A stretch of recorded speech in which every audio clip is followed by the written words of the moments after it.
Эртеси өзүңөр билесиңер, мына ушул тегеректин баары митинг болуп, элдин мүндөсү, элдин үмүтү, жаңы үмүт жаралып. Негизги кайсы талап менен чыкты элек? Ушул чимкириктер жок. Бүгүн 9 мартта Бишкекте Конституциянын жаңы долбооруна каршы жана Жогорку Кеңештин тарашын талап кылган митинг болуп өттү. Иш чаранын уюштуруучусу Конституция каршы борборунун өкүлү Жеңиш Молдахматов төмөндөгүлөрдү билдирди. Бүгүн 4 нерсе менен чыктык. Эмне менен уланат? Эртеңден баштап парламенттин ар бир депутатын, персонально ар бир депутатын сотко беребиз. Эки берене менен. Узурпация власти, бул Конституцияда эң оор кылмыш деп көрсөтүлгөн. Экинчи, бул сговор. Президент Жапаров менен парламенттин депутаттары в сговоре биригип алып, мыйзамсыз иштерге барып атышат деп, эртеңден баштап бардыгын сотко беребиз. Узурпация власти боюнча срок давности деген жок, урматтуу туугандар.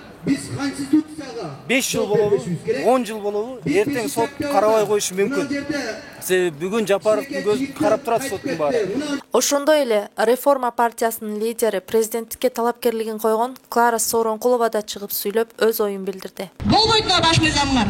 Келгиле жаңыдан баарыбыз бир жаңы бир баш мыйзам, жаңы коомдук келишим иштеп чыгалы деш керек. Бир киши айтты, ошол кишинин айтканы менен 8 октябрдан баштап башталды. Эми 11 апрелде референдум өткөн атат. Өзүңөр көрүп атасыңар. Демек, жалпы кызыкчылык эмес, жеке кызыкчылыкка багытталган баш мыйзам болуп атат да. Ошондо президент киргизген мыйзамдарды гана кабыл алып берип коет дагы, булар солуу чымчыктай болуп отура берет. Митингдин айрым катышуучулары мыйзам бизге ааламдан түшкөн деп, ошол мыйзам менен жашашыбыз керек деп эсептешет. Eski geçsin, жаңы орносын. Жаңы ааламдык биздин мыйзам орносын.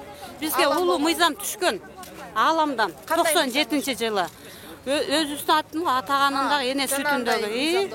Ал чыныгы күчтөр айттым го жерде азыр. Ошол мыйзам түшсө кандай болуп түштү деп эметпешти. Эми алардын талабы, доордун талабы бөлөк болуп атат. Алар талап кылып атат элден. Пендечиликтен чыккыла, эскичиликтен чыккыла, эски түшүнүктөн чыккыла деп атат. Пенделер азыр мен пендемин, кулмун деп жашап алды да. Мына диңгелди, кыргызды талкалады, Манасты мифтеди, кыргыздын каада салтын жок кылды, Митингдин уюштуруучулары эгерде алардын айткан талаптары аткарылбаса, мындан ары дагы митингдерди уюштура беребиз деген ойлорун билдиришти. Президент парламентте отурган ар бир депутаттын үстүнөн иш козголот. Талаптарыңыздар аткарылбаса дагы митинг чыга беребиз. Митингдер токтобойт экен. Токтобойт. Митингге болгонго тыюу салынбады беле? Эч ким тыюу сала албайт.